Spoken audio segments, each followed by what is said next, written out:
आज जिते double engine सरकार आसीछन सेतेबेले विकास क्षेत्र में कृषक मान तो आज निश्चित भाव में अवनति होती प्रत्येक क्षेत्र में तांकर जहाँ अनुदान देवा कथा कृषक मान लगी कृषक विभिन्न प्रकार आनुषंगिक उन्नति लगी से सब बाधाप्राप्त होती तार संगे संगे आज कृषक मान को जी हैरान करा निश्चित भाव में यहाँ दुखर कथा एवं मुई निर्वाचन समय कथा कहमी जे इटा होचे भारतीय जनता पार्टी ओडिशा पाई मोदी को ग्यारंटी 2024 से माने गोटे इस्ताहार देइथिले एवं से इस्ताहार रे तांकर संकल्प काना देइथिले आमे निश्चित भाव से ऊपर नजर टिके पकामा जे से लिखिथिले जे आमे समृद्ध कृषक नीति आरंभ करिबो एही नीति जरिया रे धान क्विंटाल पिछा क्रय मूल्य 3100 टंका धार्य करिबो डीबीटी जरिया रे 48 घंटा रे कृषक मानकर अर्थ हस्तांतर करिबो एवं वर्तमान रो कटनी छटनी व्यवस्था को समाप्त करी समस्त मंडी रे इलेक्ट्रॉनिक्स ओजन यंत्र माध्यम रे धान किनिबो एटा होचे पहला कथा जे आम 3100 देमु बिना कटनी छटनी रे बोलिकरी सरकार विधिबद्ध भाव में तांकर जे इलेक्शन मैनिफेस्टो देथिले सेथिरे कहिथिले वर्तमान 3100 टंका चासी को नहीं मिली आमे आज दावार सहित कहमु जे आज भी चासीर धान आपण माने मंडी के जाऊं मैं प्रेस मीडिया भाई मान को अनुरोध करमी मंडी के जाऊं आज भी धान गदा हिचे ओताबिरा निर्वाचन मंडली कहा जो बरगढ़ निर्वाचन मंडली कहा जो बीजेपुर कहा जो सब मंडी रे धान अच्छे एवं अधा धान भिजिक गजा हो सारा तो चाषी को धान तो बिक्री करी ना पारले धान भिजी गला एवं पैसा भी एतकी दिन तक तांकर नुही पड़े गए एवं जे 3100 देमो बोलिक से माने कहथिले सेटा से पैसाटा चाषी ने पाइकरी दलाल पाके प्रत्येक मंडी रे दलाल राज चला एवं कटनी छटनी है 5 किलो रु 20 किलो पर्यंत कटनी छटनी है जे चाषी के आपण माने पचराबे से चाषी कहि पारे तो इटा गोटे विफलता तांकर जहा प्रतिश्रुति देथिले सरकार आसला पर डबल इंजिन सरकार आमे कृषक आय को बहुगुणित करिबो द्विगुणित न बहुगुणित करबे के नानो से बहुगुणित करबे जे कृषि कार्य रे यंत्रपाती व्यवहार पय 80% रु 85% आमे सब्सिडी प्रदान करू इटा हेछि के आज 80% रु 85% सब्सिडी हेछि शीतल भंडार निर्माण करबो प्रक्रियाकरण यूनिट करमु जोगान श्रृंखला नेटवर्क विस्तार करमु इटा भी नहीं 3000 कोटी टंका रे कृषि संरक्षण कोष प्रतिष्ठा करी ब्लॉक स्तर रे शीतल भंडार खाद्य प्रक्रियाकरण एवं रप्तानी केंद्र प्रतिष्ठा करी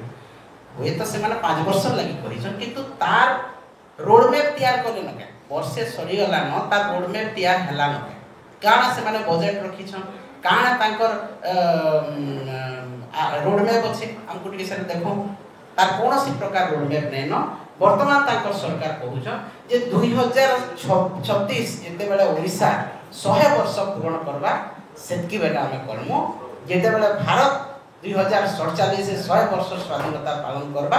सेतकी बेल के हमें सब उन्नति कर वर्तमान रोड मैप आपन मानकर काना अछि सेटा आपन माने कहू तारपरे आमे जमीन अथवा महिला कृषकों को प्राथमिक कृषि सोसाइटी का पैक्स रे सदस्यता प्रदान करे कृषि ऋण देबो केते महिला को से सदस्यता देइछन पैक्स रे एवं केते कृषि ऋण देइछन इटा भी जवाब देबार अछि सरकार को आमे कृषि विद्या निधि स्कीम आरंभ करे क्षुद्र एवं नाममात्र चाषी एवं कृषि श्रमिक पिला मानन को स्कॉलरशिप 2 लाख टंका जाय प्रदान करे इटा भी सरकार जवाब दोना जी हमें आपण मानकर माध्यम रे जवाब मागु छु जे केन न से माने कृषि विद्या निधि स्कीम कले एवं 2 लाख टंका लेखा कृषक रो पोछि के दे छात्र छात्री मान दे एवं सबुठो बड़ दुखर कथा जे से माने कहिथिले जे आमे 10टी नूतन भाव रे जलसेचन प्रोजेक्ट बलांगीर कलाहांडी बरगढ़ एवं नुआपड़ा रे वर्षे मध्य रे संपूर्ण करिबो केन जगह रे आरंभ होई से हमको कहन बरगढ़ रे केन जगह रे आरंभ करले कलाहांडी रे केन जगह रे आरंभ करले बलांगीर रे केन आरंभ करले नुआपड़ा रे केन आरंभ करले बरगढ़ जिल्ला तो हमर जिल्ला आमे तो केनसिनो आमे देखबार लागि नै पाबा किंतु गंगाधर मेहर जलसेचन प्रकल्प जेटा माननीय नवीन पट्टनायक करथिले सेटाके इहाते विनाश करदेले न सरकार तार उन्नति नहीं पारला चासी पाई नहीं पाई पारले वर्तमान से तार सामग्री सब चोरी हेलान एवं जेनटा आनुषंगिक तार डेवलपमेंट करा हेतला सेटा भी ठप हे गेला तो गोटे सरकार गला परे सेही कृषक मानकर लागि जे जलसेचन व्यवस्था करथिले आर सरकार आसला सेटा भूली जाउछ इटा होचे डबल इंजिन रो सरकार रो डबल धोखा आमे संबलपुर रे एक कृषि विद्यालय विश्वविद्यालय प्रतिष्ठा करिबो तार केते दूर से माने भित्तिभूमि तैयार करले न हमको कहूं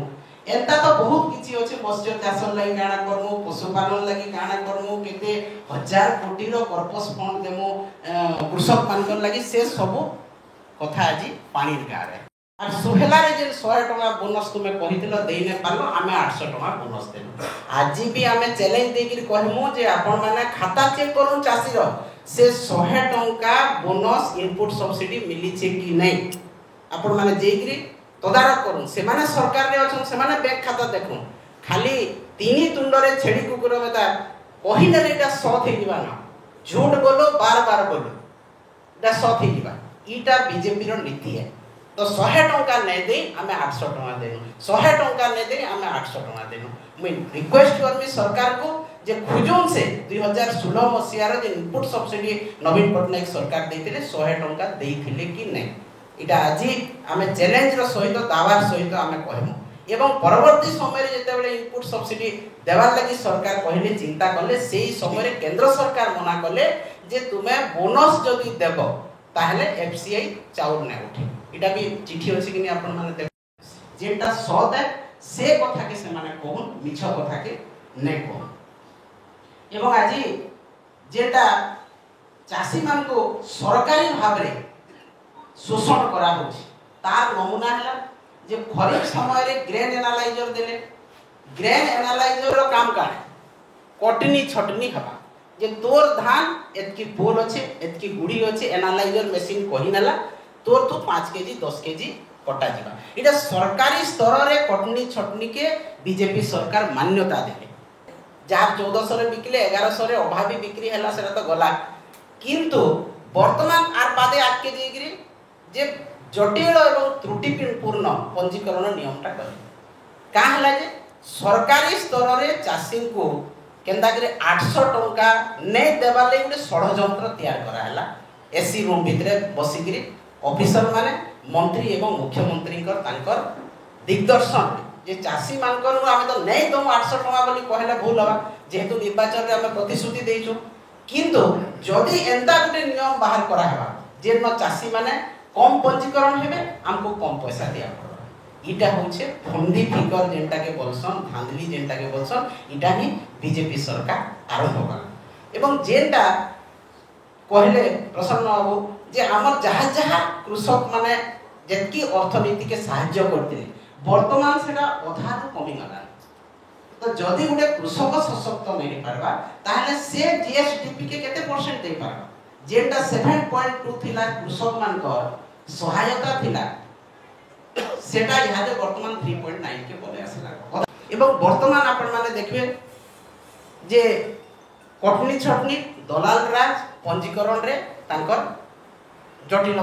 प्रक्रिया ई तीनटा जिनिस चासी रो मेरुदंड के इहादे भांगवार लागि जाउछि एवं आज सब कृषक संगठन पंचायत स्तर रो आरंभ करी जिला स्तर पर्यंत सब कृषक संगठन आज आंदोलन करूछन जेटा सरलीकरण करा जे पूर्व सरकार जेन भलिया सरलीकरण नीति करथिले सेही भलिया सरलीकरण नीति रे धान पंजीकरण करा जाऊ एवं से माने आंदोलन करूछन एवं बिजु जनता दल माननीय नवीन पटनायक महोदय कर नेतृत्व रे आमे सब चासी संगठन रो आंदोलन के